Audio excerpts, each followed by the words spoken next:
सुप्रभात। Class 12th lesson number 18 Bhimrao Ambedkar ji द्वारा लिखित मेरी कल्पना का आदर्श समाज, इस शीर्षक का अध्ययन आज हम लोग करेंगे।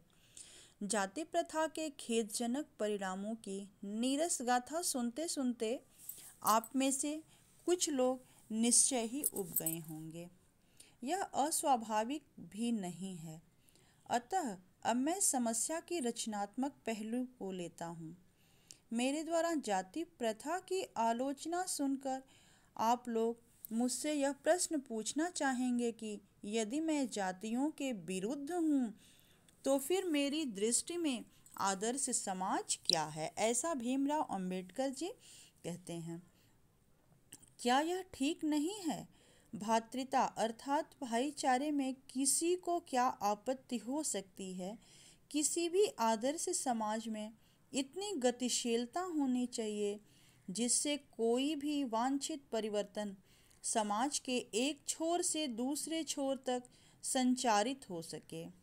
ऐसे समाज के बहुविध हितों में सबका भाग होना चाहिए तथा उनको उनकी रक्षा के प्रति सजग रहना चाहिए।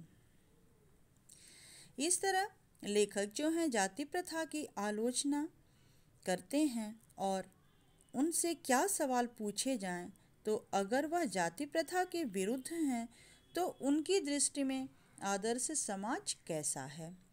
तो समता, स्वतंत्रता, भ्रातृता पर आधारित ही आदर्श समाज है। इस प्रकार स्वतंत्रता पर भी क्या कोई आपत्ति हो सकती है?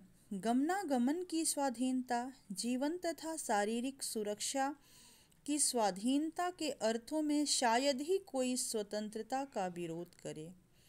इसी प्रकार संपत्ति के अधिकार, जीविकोपार्जन के लिए आवश्यक औजार व सामग्री रखने के अधिकार, जिससे शरीर को स्वस्थ रखा जा सके, के अर्थ में भी स्वतंत्रता पर कोई आपत्ति नहीं हो सकती।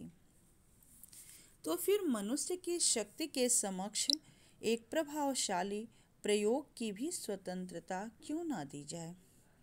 अब आइए समता पर विचार करें। क्या समता पर किसी की आपत्ति हो सकती है?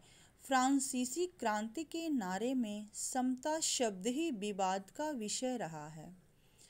समता के आलोचक यह कह सकते हैं कि सभी मनुष्य बराबर नहीं होते और उनका यह तर्क वजन भी रखता है, लेकिन तथ्य होते हुए भी यह विशेष महत्व नहीं रखता, क्योंकि शाब्दिक अर्थ में समता असंभव होते हुए भी यह नियामक सिद्धांत है।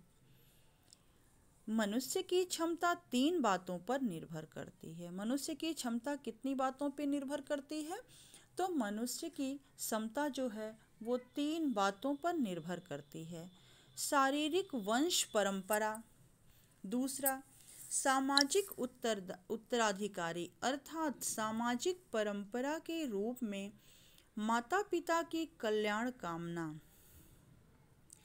शिक्षा तथा वैज्ञानिक ज्ञानार्जन आदि सभी उपलब्धियां जिनके कारण सभ्य समाज जंगली लोगों की अपेक्षा विशिष्टता प्राप्त करता है।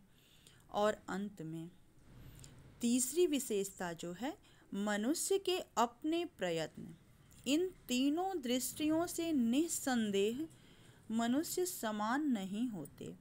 तो क्या इन विशेषताओं के कारण समाज को भी उनके साथ असमान व्यवहार करना चाहिए? ये तो जाहिर सी बात है कि सभी व्यक्ति एक जैसे नहीं होते, सभी व्यक्ति में एक जैसी प्रतिभा नहीं होती। लेकिन तो फिर इसका क्या मतलब है कि उनके साथ असमान व्यवहार किया जाए? नहीं, समता विरोध करने वालों के पास इसका जवाब है। व्यक्ति विशेष के दृष्टिकोण से असमान प्रयत्न के कारण असमान व्यवहार को अनुचित नहीं कहा जा सकता। साथ ही प्रत्येक व्यक्ति को अपनी क्षमता का विकास करने का पूरा प्रोत्साहन देना सर्वथा उचित है, परंतु यदि मनुष्य प्रथम दो बातों में असमान है, तो क्या इस आधार पर उनके साथ भिन्न व्यवहार उचित है? उत्तम व्यवहार के हक की प्रतियोगिता में वे लोग निश्चय ही बाजी मार ले जाएंगे। अब देखिए, इस तरह से जिन्हें उत्तम कुल, शिक्षा, पारिवारिक ख्याति, पैतृक संपदा तथा व्यावसायिक प्रतिष्ठा का लाभ प्राप्त है, इस प्रकार पूर्ण सुविधा संपन्नों को ही उत्तम व्यवहार का हकदार माना जाना वास्तव में निष्पक्ष निर्णय नहीं कहा जा सकता, क्योंकि यह सुविधा संपन्नों के पक्ष में निर्णय देना होगा। अतः न्याय का तकाजा यह है कि जहाँ हम तीसरे असमानता, जो मनुष्य के अपने वश की बात है, आधार पर मनुष्यों के साथ असमान व्यवहार को उचित ठहराते हैं।